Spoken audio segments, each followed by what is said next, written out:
Halo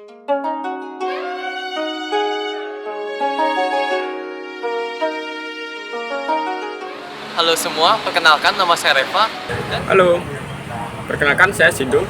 Saya Arya dan sekarang saya berada di kawasan Pura Luhur Candi Narmada. Dan sekarang saya berada di Kertogoso. dan kali ini saya ada di Wihara Satya Dharma.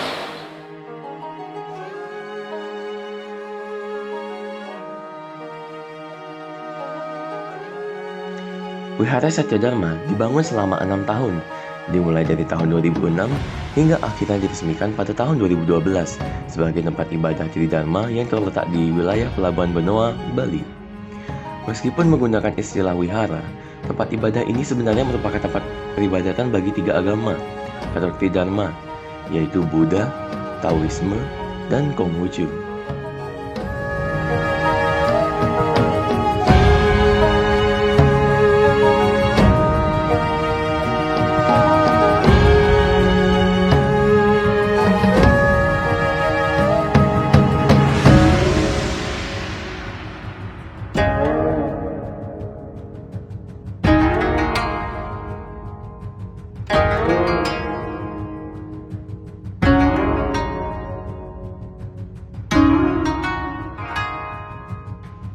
Dewata atau simbing utama yang dipuja di Wihara Satya Dharma adalah Neza. Selain itu, kelenteng ini juga membangun altar untuk para simbing yang berhubungan dengan keselamatan perjalanan, pelayaran, dan perdagangan. Tempat ini diharapkan akan menjadi tempat ibadah para pelaut dari berbagai negara yang sering singgah di Pelabuhan Benoa. Selain sebagai tempat ibadah, tempat ini juga bisa menjadi tujuan wisata religi bagi wisatawan yang sedang berlibur ke Bali, sehingga diharapkan bisa menjadi daya tarik, terlebih lokasinya yang mudah diakses, baik dari Denpasar ataupun dari tol Bali Bandara.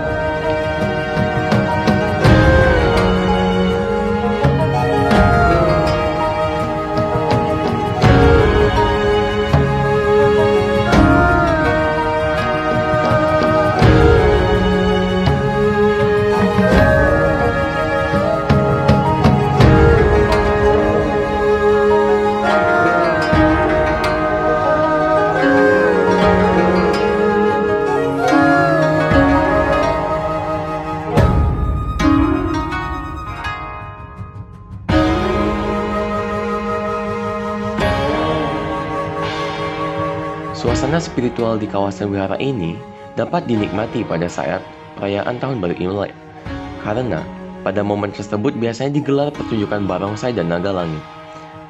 Sedangkan untuk menikmati keindahan wihara Satya Dharma ini, wisatawan dapat datang pada malam hari karena lampu-lampu yang ada pada wihara tersebut terlihat sangat meriah.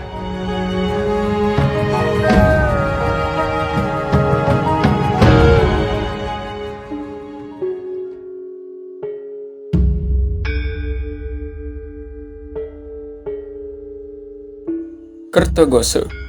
Kertogoso adalah sebuah bangunan yang dibangun oleh Raja Ide Idewa Agung Jambe pada tahun 1686. Bangunan ini dahulu digunakan sebagai tempat diskusi mengenai keamanan, keadilan, dan kemakmuran di sekitar wilayah Kerajaan Bali. Dengan kata lain, Kertogoso adalah tempat pengadilan.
Keunikan dari Kertogose terdapat pada bangunannya, yaitu Balai Kambang, yang dimana langit-langit dari bangunannya terdapat lukisan tradisional wayang yang menggambarkan kasus-kasus yang disidangkan dan hukuman yang didapat jika melakukan kesalahan.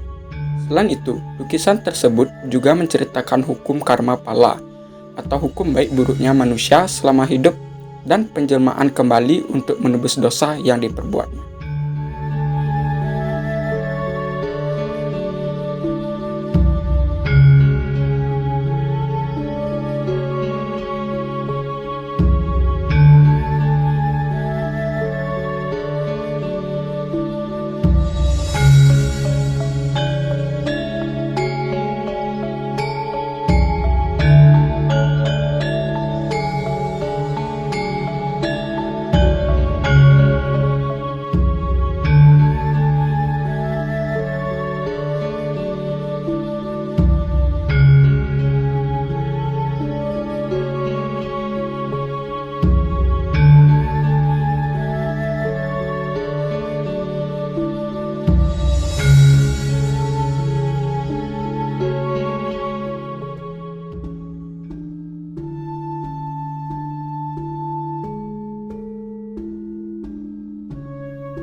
Pura Luhur Candi Narmada berlokasi di perbatasan Kabupaten Badung dan Kota Denpasar, tepatnya di Muara Tukar Badung di Jalan Bypass Ki Gusti Ngurah Rai, Denpasar.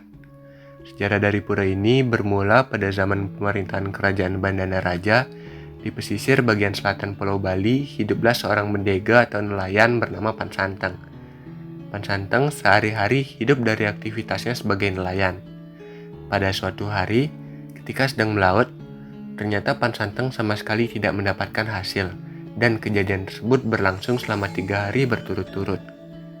Akhirnya, pada hari ketiga, Pan Santeng mengucapkan janji mesesangi, jika mendapatkan ikan maka dia akan mengaturkan pekelem dan doanya pun terkabul.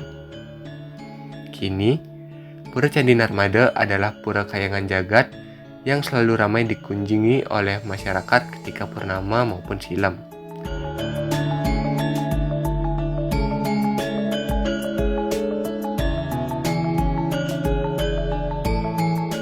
Uniknya, di jalan masuk menuju Pura Candi Narmada ini, terlihat sebuah pelinggih yang dikelilingi oleh pagar dengan ornamen Cina khas kelenteng. Ketika dilihat secara seksama, pelinggih tersebut tak jauh beda dengan pelinggih lainnya. Persembahan canang serta banten masih terlihat menghiasi sebagaimana layaknya pelinggih di Bali. Di pintu depan pelinggih, terdapat sebuah papan nama khas Cina yang bertuliskan Ratu Tuguan, Ratu Ayumas. Tempat peribadahan uni itu diberi nama Geria Konco Dwi Payana. Konco yang terletak di jalur utara Jalan Bypass Ngurah Rai ini dikenal sebagai Konco Nusantara. Hal tersebut karena dalam suatu tempat peribadahan, kita dapat melihat berbagai kultur budaya yang menyatu. Ornamen yang digunakan serta pelinggih yang ada di dalam konco tersebut merupakan gambaran nyata dari Nusantara. Konco tersebut berdiri pada tahun 1970-an. Terbilang cukup unik, sehingga mendatangkan pengunjung tidak hanya untuk beribadah, melainkan untuk berwisata.